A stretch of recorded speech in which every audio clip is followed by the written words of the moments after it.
Good morning, everybody.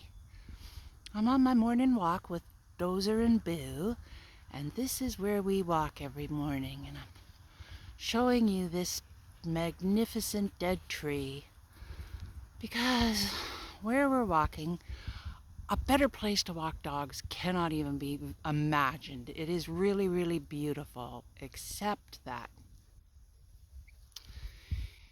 all of this, acres and acres and acres, was once all proper forest. And people came along and cut the entire forest down. And I remember there was just mountains of trees, cut trees. And that was the end of the forest. I mean, there's lots of forest up here for sure. And I don't know what the plan is. I expect that probably they wanted to sell it to a developer and probably still will one day. In the meantime, it truly is a magnificent place to walk a dog. And there's just on the other side of that, that looks like forest, but it isn't. It's just a little strip of trees between these fields and the road. It goes all the way back as far as I've walked, which is quite a ways. And then over there, that is also just a little, looks like a forest, but it's just a little thin strip. And then there's a farmer's field on the other side. So this is all grass, and they cut a path. As you can see, there's a path. They probably planted these maples here in this row. And I mean, it is lovely, but it just breaks my heart and makes me weirdly very angry. Over there, I quite often sit under those two enormous pine trees, ancient. Yeah, there are some ancient trees that they did leave, thank God. So it wasn't done entirely without sensitivity. There's the rich person that did this has a gorgeous house way back in there. And probably I shouldn't be walking here, but I know I'm not the only one. And, you know, one of the reasons the European settlers that came over here, I would imagine the indigenous people, when the settlers said that they wanted to own the land, probably just thought that they were crazy. I mean, how can anybody own the land? The land has always been here. The land will always be here, and people are just come and go. So private property is kind of land, especially, is a kind of insanity, I think, you know? I mean, really, the animals that live here own this land. I don't imagine anybody consulted them when they cut down the field. Anyhow, I sure don't want to start down that particular pathway because, as I say, there was absolutely nothing I can do about it, and it gives me some pain. So, let's take a look at the dogs. Hi, dogs. That's Dozer, and here's Boo, and they want a treat because they came here. I can't give you a treat right now because I'm holding the camera. Come on, you guys, let's go. We do this walk once or twice a day. So I'm filming, not just to show you this gorgeous vista on this sunny day, sunny, cool morning, but just as a warm up to do videos about dolls, which when I moved up here to the forest, so it's just me and Dozer and Boo and Aura, Mukam, and Beron Samedi, the cats. So we all live up here. And I don't, I have lots to do. I've got all kinds of yard work to do and things like that, and taking care of these fellas, of course. But my primary occupation was twofold: to catalog my collection, ghost babies, and to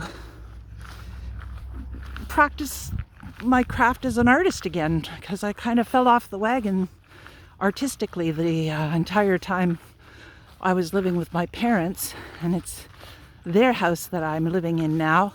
My mother is now living with my sister, not too far away. And I'm still deeply grieving my father, who is so very present in the house, and especially when I'm doing yard work, I can practically hear his voice, and that's painful, but kind of oddly comforting as well, that he is so present. And I have had a really hard time. Aren't those yellow flowers beautiful? It really is very beautiful. I've had a hard time making videos. I got, ever since Christmas, right around Christmas, and currently, I have just been amassing Playline dolls like nobody's business. That's how I will work for dolls. And I haven't really been cataloging them or keeping track of them. I certainly have a definite plan for them all. And it's time that I guess maybe part of it is, as you can tell just from the way I'm talking, is that I'm having trouble staying organized. At first I wasn't able to organize at all. I was just sort of shut down and mostly just watching anything on YouTube, maybe just to hear a voice. Sometimes it didn't even matter what it was, but mostly what it was other doll collectors. And that was very comforting. It also gave me all kinds of ideas about how to make videos. I'll have to learn how to do some editing. Forgive me if I'm a little breathless. We're going to have to stop this, because we've got actually quite a big hill coming up. I think they have fires here sometimes. It's not a very big pile of brush right now. Sometimes it's huge. And now we come to the little strip of forest, and it loops up and around. So maybe I'll talk for the whole walk. We'll see. I doubt it. But cataloging the dolls, talking about the collection, Ghost Babies, getting organized. It's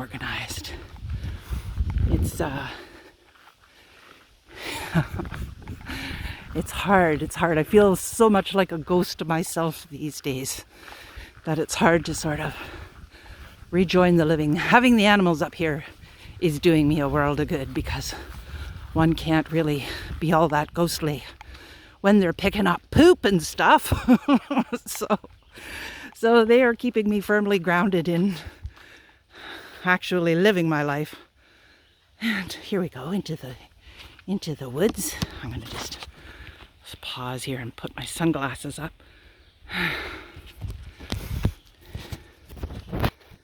Oh, I love the forest. And there we have a little glimpse of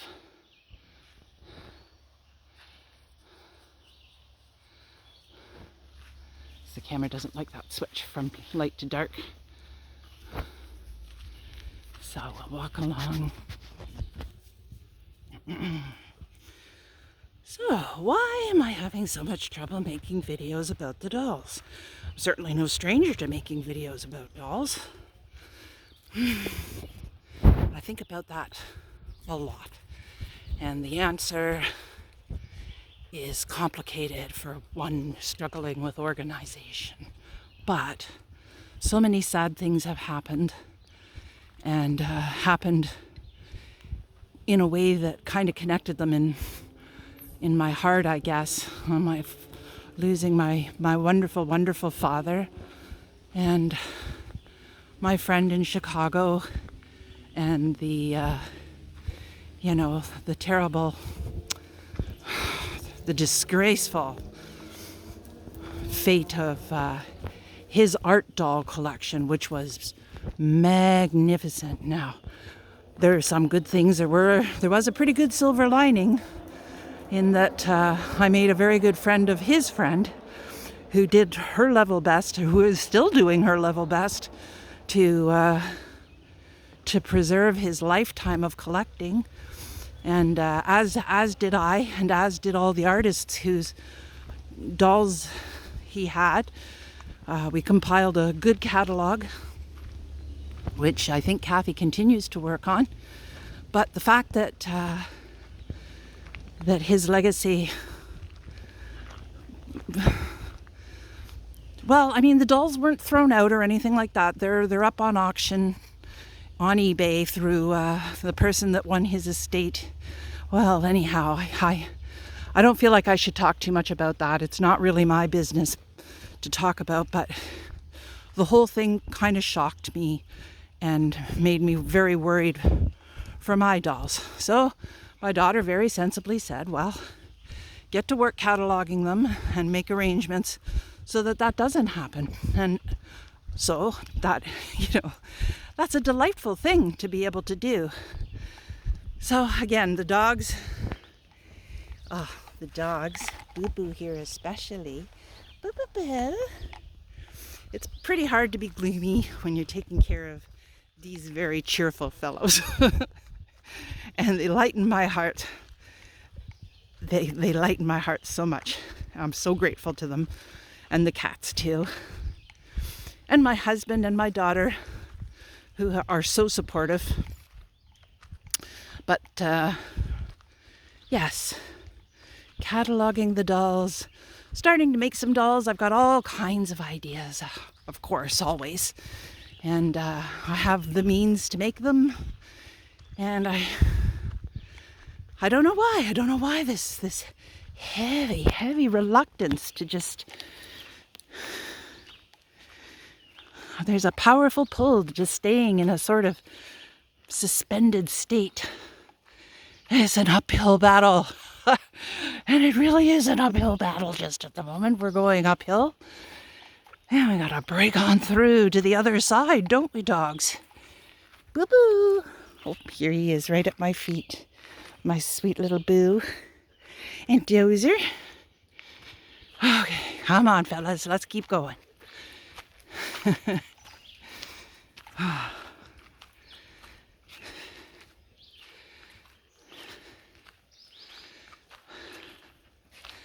I'm very vulnerable to sadness these days.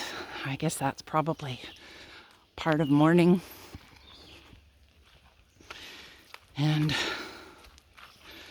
my father would be he would be laughing at me. Well, I'm sure he is laughing at me when he isn't tutting about me not throwing the rocks out of the river, which I'm not going to do. I'm going to just let the river do what it wants with those.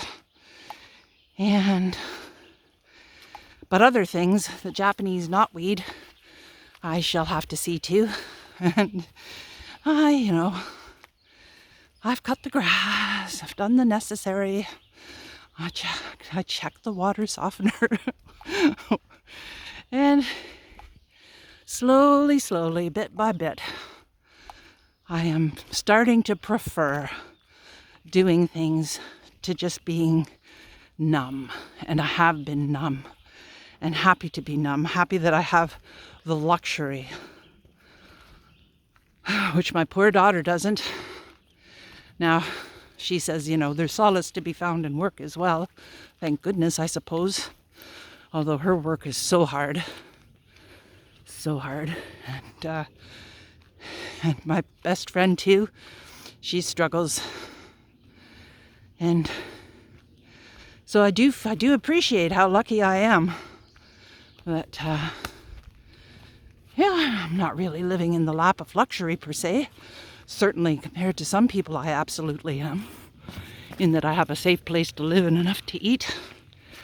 And I'm repaid for my labors with the thing I love the most, dolls. I think I love the most aside from animals and my loved ones, my daughter and my husband. And all right, I think we're going to end this. And maybe we'll walk. We're coming up to the field slowly. This is a pretty gentle incline, but it is still quite an incline. And the dogs are having a great time. This will be our long walk for the day. And we'll come back here this evening and probably won't do the whole walk, do about half of this walk. We've seen deer. We saw one a couple of days ago. Well, didn't actually see it, more heard it. And I don't know who was more startled, the deer or the dogs. Come on, fellas. Dozer, away, away. Dozer, away. If he plays a little rough, then I call him off because, as you can see, there's quite a size differential. Dozer!